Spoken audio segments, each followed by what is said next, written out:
একটি ফুল ফুটেছিল ধুলো মাখা পথে, ক্লান্ত শহরের পাশে, কংক্রিটের ঘামে রক্তে।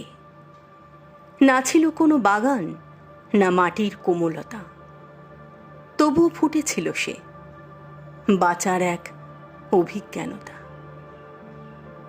রাস্তা ছুটে চলে শত জোড়া জুতো, চাকায় পিষ্ট হয়, ছিন্ন হয় তার তুলো পাতা।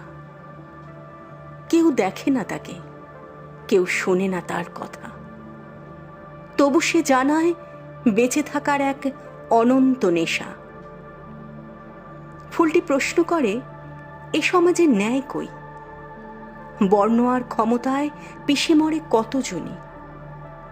সে দেখে বস্তির ছেলেটি বইয়ের বদলে ইট টানে, মায়ের কণ্ঠরুদ্ধ, পিতার মুখে রোজ চুপচাপ বাণী।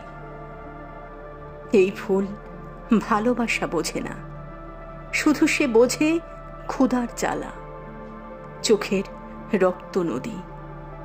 সে বোঝে প্রতিবাদ, বিপ্লবের দামামা।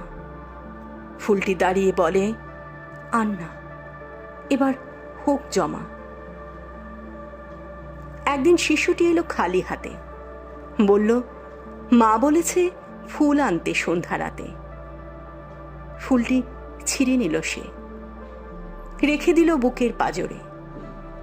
মা হাসে, শিশু হাসে, ইতিহাস ঝরে শ্রাবণের বৃষ্টিপাতে। এই ফুল যে প্রেমে ফোটে না, ফোটে প্রতিরোধে। এই ফুল খোঁজে না গন্ধ, খোঁজে জীবন সংগ্রামের কোলে। এই ফুল কথা কয়, শোষণের দিন শেষ, এবার ফুল ফুটবে জীবন জয়ের আশ্বাসে বেশ।